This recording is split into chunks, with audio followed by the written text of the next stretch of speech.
말씀해 볼까 합니다. 복종하라는 아나예요. 아나는 아인, 눈, 해. 아이는 뭐라고 그랬어요? 아이는 예수와 또 네. 눈. 그죠? 눈은 볼 수 있는 거예요. 귀도 들을 수 있는 거고 입은 말할 수 있는 거예요. 그러면 아인이라는 것 자체가 주님께서 내 마음속에 말씀을 주실 때 우리가 보게 되고 듣게 되고 알게 된다는 말이에요. 그래서 예수를 구원이라고 얘기하는 거예요. 그 다음에 눈이라는 것은 물고기인데 반드시 물고기는 어디에? 하늘. 그렇죠? 우리 마음 땅에 규정돼야 돼요. 그래서 두 물고기처럼 보인다 했죠. 그죠? 예수 그리스도께서는 보이는 것, 보이지 않는 것. 그걸 눈이라고 그래요. 기본값은 물고기란 말이에요. 그 다음에 해라는 것은 내 안에 규정된 그분이 영원한 나의 뭐가 되는 거죠? 실존이 되는 거예요.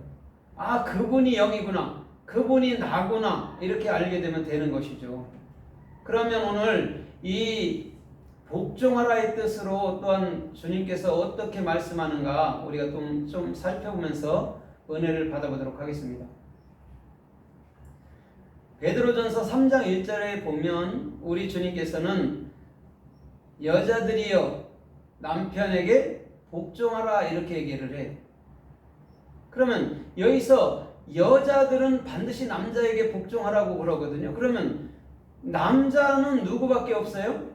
예수밖에 없어요. 그 다음에 여자는 우리란 말이에요. 그러면 여기서 복종이라는 것이 뭐냐면 사람이 높은 사람 밑에 복종한다 이런 의미가 아니고 예수와의 참된 그 말씀, 예수와의 마음을 받아들이란 말이에요. 그걸 복종하라는 거예요.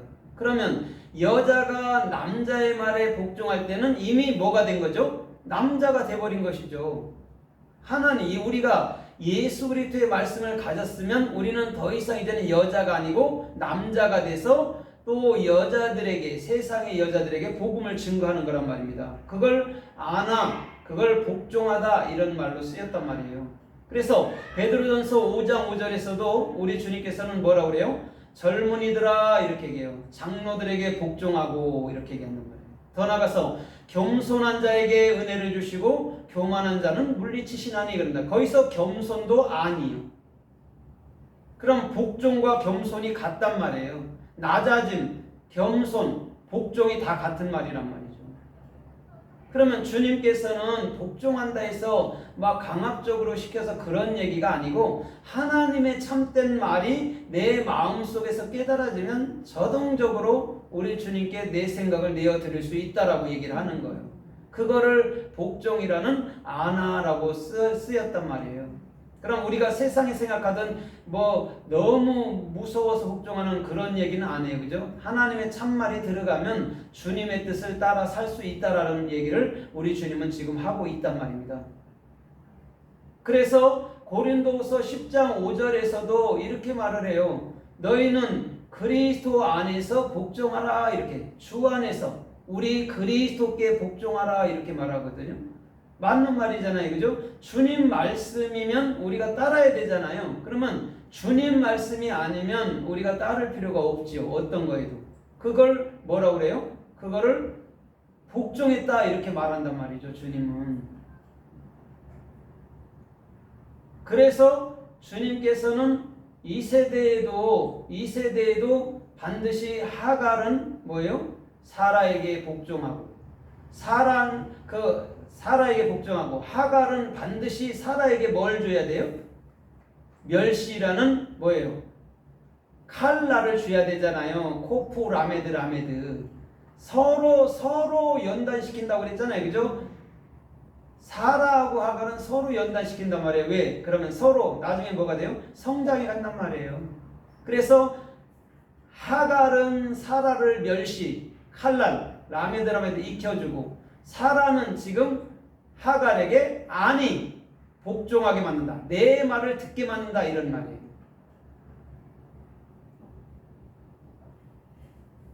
그러면 창세기 15장 13절에 보면 우리 주님께서 아브라함에게 네 자손이 하늘의 별과 같이 바다의 모래같이 많을 거다 이렇게 얘기했어요. 그때 아브라함이 하나님 그러면 내게 징조를 보여주세요 이렇게 말해요. 그러면 너는 3년 된 암송아지 양 염소를 갖다 바쳐라 그렇게 얘기를 한단 말이에요. 그 다음에 그것을 다 우리 주님께서 횃불 가운데 받고 난 다음에 아브라함에게 하신 말씀이 있다면 이렇게 말해요. 넌 너와 네 자손이 이방의 객이 돼서 4대 동안 그들에게 괴롭힘을 당하리라 이렇게 얘기한단 말이에요. 거기서 4대 동안이 400년인데 400년 동안 괴롭힘을 당하다가 아나란 말이에요. 그러면 하나님께서 왜 400년 동안 애굽에다 집어넣어놨을까요? 이스라엘 백성들을. 뭐 때문에? 예? 하나님의 말씀을 온전히 깨닫기 위해서 애굽으로 집어넣은 거란 말이에요. 안아하기 위해서. 다른 게 아니고. 그거를 하나님이 나를 괴롭히려고 애굽에다 집어넣었다면 한참 멀은 종교행위고요. 하나님께서 내게 은혜를 주시려고 애굽으로 집어넣으셨구나라고 보면 돼. 그러면 나를 훈련시키는 이가 주님이고 그 훈련은 반드시 내게는 여러분들 살아있는 생명이란 말이에요. 그 훈련이 없으면 결단코 저와 여러분들은 쓰임받지 못해요. 어떤 거에도 훈련과 연단이 필요해요. 그래야 뭐를 한 가지 이끌어도 이끈단 말이죠. 그래서 창세기 16장에서도 아까 말했듯이 하갈은 사라에게 칼날하고 사라는 하갈에게 아나하고 이렇게 되는 것이죠. 그럼 서로 사랑, 서로 죽음이 될 수도 있는 거예요. 그러면 하갈과 사라가 누구냐고 잘 생각해 봐봐요. 예수 그리스도예요. 다른 게 아니고.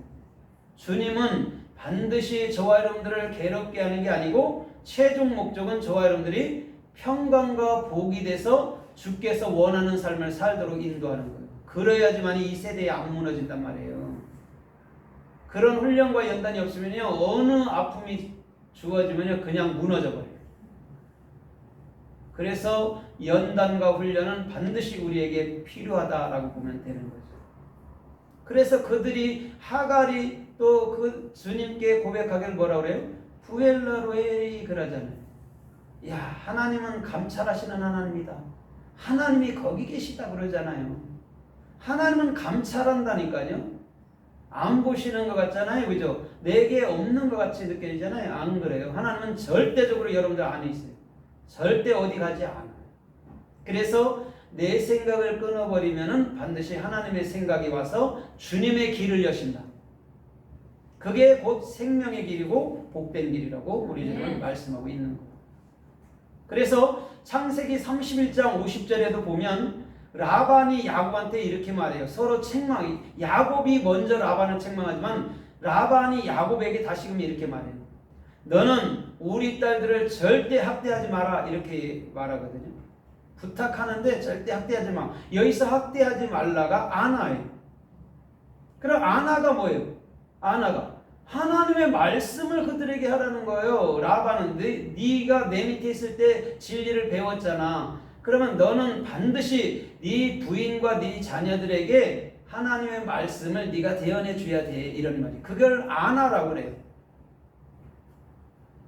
복종하라는 말이 그런 복종이 아니고 하나님의 말씀을 들려주란 말이에요. 그럼 하나님의 말씀이 내 안에 들어가면요 자동적으로 그렇게 살게 돼 있다는 거예요.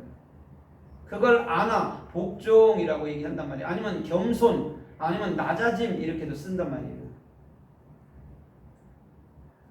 그래서 창세기 34장에서도 보면 디나가 가나안 땅에 들어가서 그 땅을 보러 갔어요. 그럼 여러분들 잘 한번 생각해 보세요. 디나가 가나안 땅에 들어갔는데 그들의 모든 것을 또한 아름다움을 보러 간 거예요. 그러면 그 하몰의 아들 세겜이 디나를 봤을 때 어떻게 봤어요? 사랑스럽고 아름다워서 취해버렸어요. 그러면 보세요. 잘 생각해 보세요. 누가 잘못인 것 같아요? 디나가 잘못인 것 같아요? 세겜이라는 하몰의 아들